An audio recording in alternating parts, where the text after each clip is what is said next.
what are your current position and field of interest? Could you please describe the group you lead, its facilities and technologies? What are the main objectives of the group, and what kind of research activities are currently ongoing? What are the perspectives for future research in the biomolecular field over the next years? And how might artificial intelligence impact research? What advances are expected, and how could they contribute to the development of new technologies and research approaches in this field? I will move to Professor Raul Rabadan.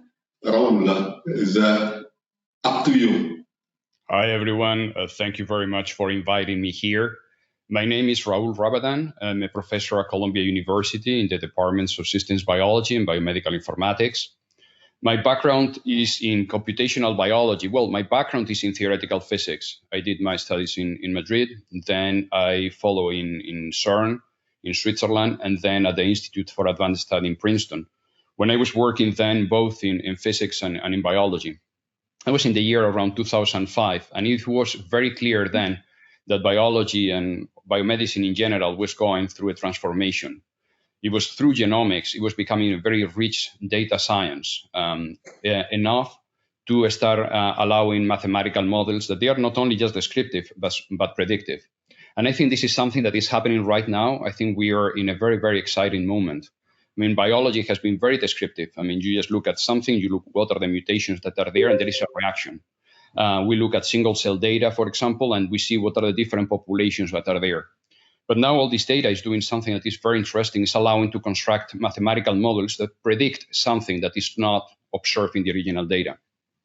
This is very interesting because this is happening already in physics. It was the tradition, I mean, since the 20th century that precision measurements, I mean, they were amazing, and the theory was very good. And I think now we are in a very exciting moment here in biology for this type of things. So my field of interest is computational biology in general. I'm very involved in different projects in genomics of cancer and infectious diseases. What I like both about cancers and viruses, for example, is that they evolve very fast, and there are systems where you can see evolution in real time.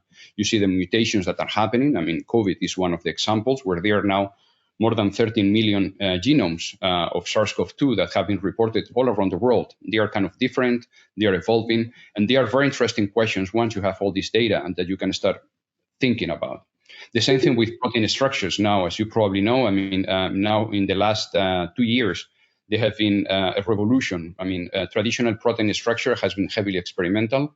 Now, I mean, using machine learning approaches, we can just predict the structure of proteins. And this is very interesting because, for example, many of the mutations that we are finding in cancers, we can just go there and try to model what is the functional, structural impact that is there. And most of the mutations that we know in cancer, most of them, they happen in non-coding regions, and there are very few methods for understanding what is the impact there.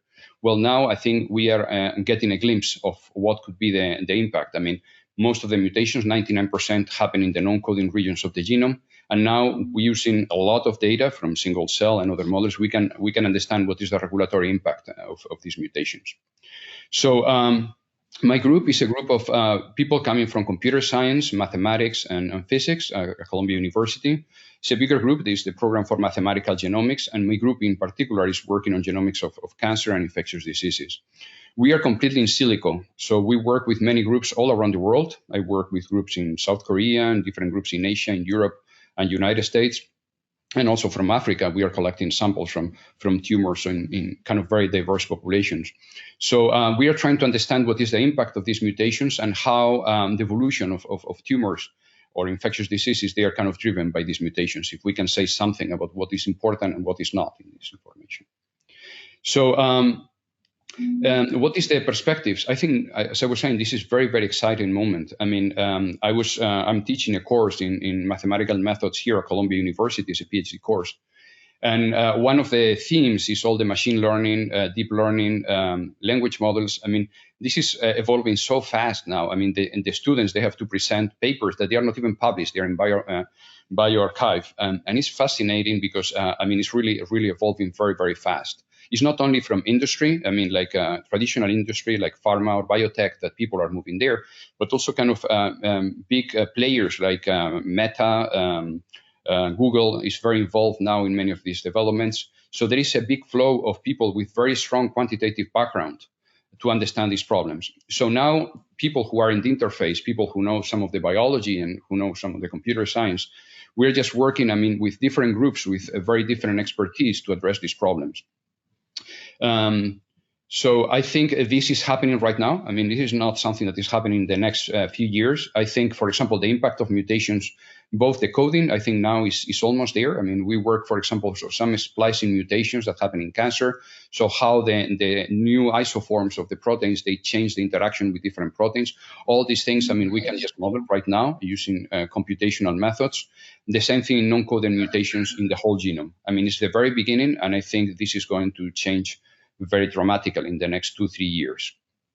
So thank you very much. Thank you very much, Raul. I have a question which I wish to address to everyone.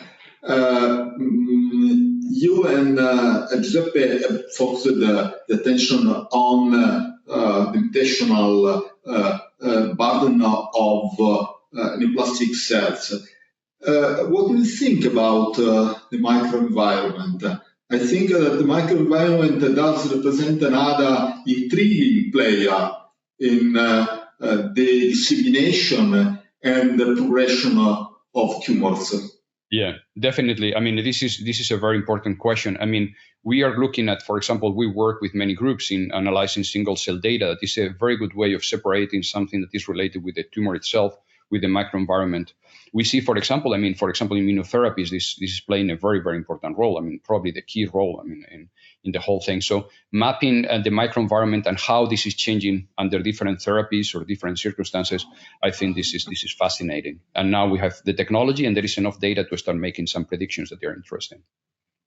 Yeah, in fact, I think that the new technologies dealing with single cell analysis can be very helpful in this context. Thank you very much, Raul.